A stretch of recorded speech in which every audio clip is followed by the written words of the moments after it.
മിനിഞ്ഞാന്ന് വന്നതല്ല, മറിച്ച് ഏപ്രിലിൽ വന്ന് തുടങ്ങിയ ഒരു കാര്യമാണ്. ഏപ്രിൽ എങ്ങനെ വരുന്നത്, വരുന്ന ആ ഒരു ഘട്ടം മുതൽ ഇതിനെക്കുറിച്ചുള്ള ഒരു ധാരണ നമുക്ക് വേണം. ആ വരുന്ന ഒന്നാമത്തെ വരവ് നിങ്ങളൊന്ന് കണ്ടോളൂ. നമ്മുടെ സ്കൂളുകളിൽ നമ്മുടെ പൊതുവിദ്യാഭ്യാസ മന്ത്രി അടക്കം ഇവിടെ ഇരിക്കുന്നുണ്ടല്ലോ. അപ്പോൾ ഏറ്റവും നല്ല ഒരു കാര്യം ആലോചിച്ചുകൂടെ എന്നുള്ളതാണ്. ഇപ്പോൾ രാവിലെ സ്കൂൾ തുടങ്ങി, വൈകുന്നേരം ലോങ് ബെല്ലടിച്ച് സ്കൂൾ വിടുന്നു. ഈ ലോങ് ബെല്ലടിക്കുന്നതിന് മുൻപ് ഒരു അരമണിക്കൂർ മുമ്പാവട്ടെ ഒരു ചെറിയ ബെല്ല് കൊടുക്കുന്നു. എല്ലാ കുട്ടികളും ഗ്രൗണ്ടിലേക്ക് വരുന്നു. അവിടെ സ്കൂളിൽ നിന്ന് പിന്നെ വീട്ടിലേക്ക് പോവുകയാണ് അവർ ചെയ്യുക സാധാരണഗതി. ഒരു അതുവരെയുള്ള സ്ട്രെസ് ഉണ്ട് കുട്ടിക്ക്, വല്ലാത്ത തരത്തിലല്ലേ. ഈ സ്ട്രെസ് ആകെ നീക്കിട്ടാൻ പറ്റുന്ന ഒരു എക്സസൈസിലേക്ക് കടന്നൂടെ? എന്താ ഡാൻസിന്റെ ജുംബോ ഡാൻസ് അല്ലേ? ജുബ ഞാൻ പറയുന്നത് പേര് തെറ്റായിരിക്കാം, പക്ഷെ അത്ര ഒരു ഡാൻസിലേക്ക് കടക്കാലോ.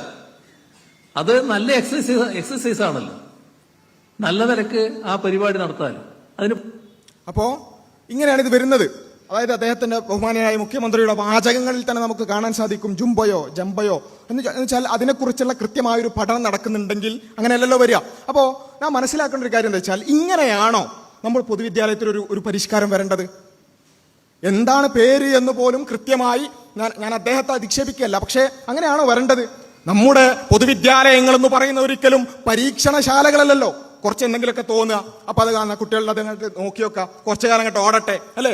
പല പരിഷ്കാരങ്ങളും അങ്ങനെ ഓടിയിട്ടുണ്ട്.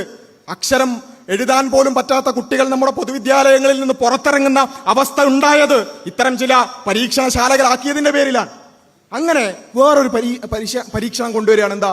ജുംബയോ ജംബയോ എന്താണെന്ന് അറിയാത്ത ഒരു സാധനം കൊണ്ടുവരികയാണ്. കാരണം എന്താ, ആരോ പറഞ്ഞിട്ടുണ്ട് അത് കുട്ടികളങ്ങനെ തുള്ളി കളിച്ചാൽ കുറച്ച് സ്ട്രെസ്സൊക്കെ റിലീഫാവും എന്നൊക്കെ പറഞ്ഞിട്ടുണ്ട്.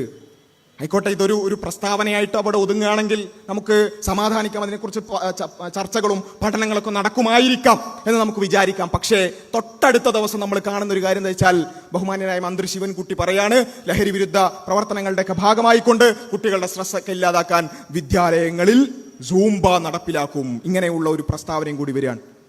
ഈ ജംബയാണോ ജൂംബയാണോ എന്നറിയാത്ത ആ ഒരു സാധനം തൊട്ടടുത്ത ദിവസം എന്ത് ചെയ്യാണ്, വിദ്യാലയങ്ങളിലേക്ക് നടപ്പിലാക്കുകയാണ്.